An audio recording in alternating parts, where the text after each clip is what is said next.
दोन्ही राष्ट्रवादी एकीकरणाची जी बैठक झाली होती आणि त्याचे केंद्रबिंदू ठरले होते ते जयंत पाटील आपल्यासोबत आहेत. अजितदादांच्या निधनानंतर खरं तर खूप मोठी पोकळी महाराष्ट्राच्या राजकारणात निर्माण झालेली आहे.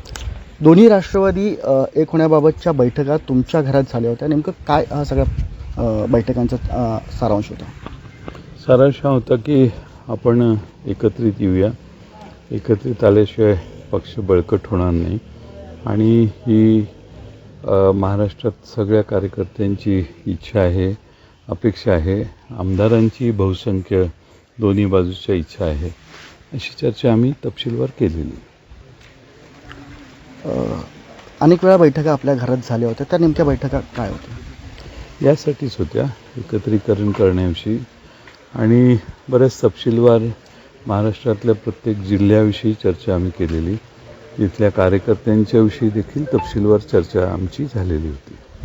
शरद पवारांच्या सोबत देखील बैठक झाल्याचा व्हिडिओ समोर आलेला आहे. तुम्ही होता त्याच्यामध्ये.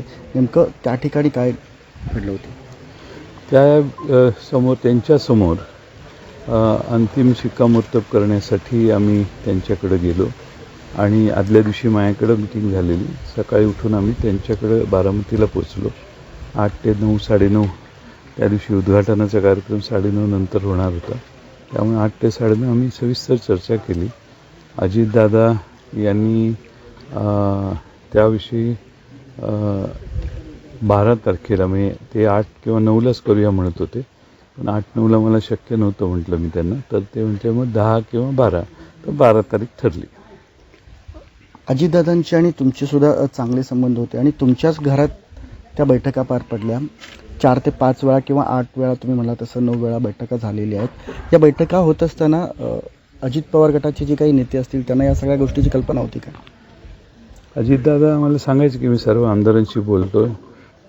सुरुवातीला ते म्हणायचे की मी एकदा निर्णय घेतला की पक्षात कोणी त्याच्यावर प्रश्नचिन्ह करणार नाही, मी सगळ्यांना बोलवेन आणि सगळ्यांना सांगेन. नंतर त्यांनी सांगायला सुरुवात केली की मी बहुसंख्य आमदारांशी बोललो आहे. काही आमदारही माझ्याशी बोलायचे की आता लवकर करा ठरलं आहे तर. आणि त्या पार्श्वभूमीवर अजितदादा कोणत्या पक्षातल्या प्रमुख नेत्यांशी बोलले हेही त्यांनी मला सविस्तर सांगितलं.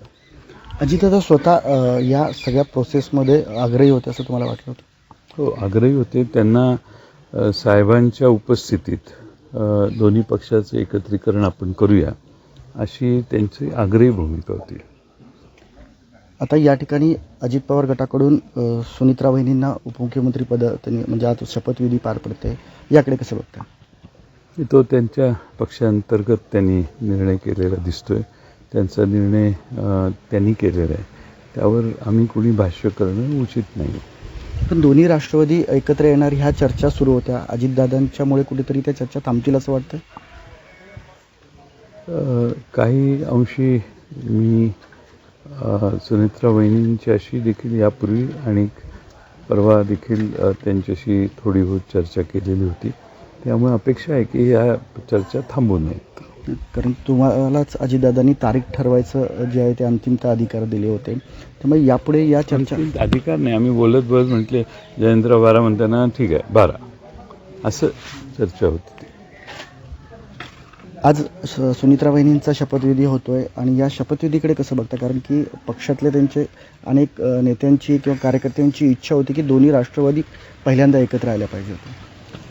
त्याच्यावर मी भाष्य करणं उचित नाही. मी मगाशी सांगितलं तो त्यांच्या पक्षाने घेतलेला निर्णय आहे, त्यावर या प्राप्त परिस्थितीने काही बोलणं हे योग्य नाही. अजितदादा आणि तुमच्या सगळ्यांच्या ज्या बैठका झाल्या होत्या त्या बैठकांची माहिती सुनील तटकरे असतील किंवा प्रफुल्ल पटेल, छगन भुजबळ यांना माहिती होती का? मला अजितदादांनी सांगितलं की मी या दोघा-तिघांना कल्पना दिलेली आहे. तर अजितदादांच्या जाण्यानं महाराष्ट्राला खूप मोठा धक्का बसलेला आहे. ज्या पद्धतीने त्यांच्या विमान दुर्घटनेबाबतीत आता चर्चा सुरू आहेत, ब्लॅक बॉक्स देखील त्याचं सगळं सत्य समोर आल्यानंतर ते समोर येईल, तुम्ही कसं बघताय? की असा विमानाचा ॲक्सिडेंट मी पहिल्यांदाच पाहिला. असं कधी होत नाही. आणि विमानाच्या वर प्रचंड मोठा आवाज आला असं तिथले सरपंचांची एक मुलाखत मी बघितली. तर असा विचित्र आवाज यापूर्वी कधी आलेला नव्हता म्हटले.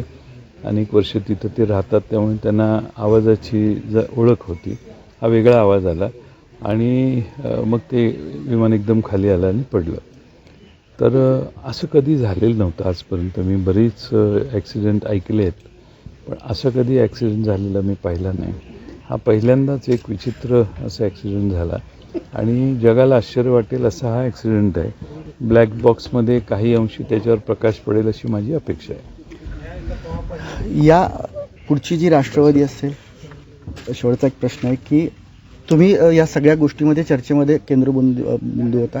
तुम्ही आता पुढे या चर्चा घेऊन जाण्यासाठी प्रयत्न करणार? असं आहे की अजितदादांचं निधन झालेलं आहे आत्ताच, आणि शेवटी सुतक नावाची गोष्ट असते, त्यामुळं सुतक पाळायचं असतं. त्यामुळं त्या मर्यादित राहून योग्य वेळी त्याच्या चर्चा पूर्ण होतील अशी माझी अपेक्षा आहे. तर हे होते जयंत पाटील.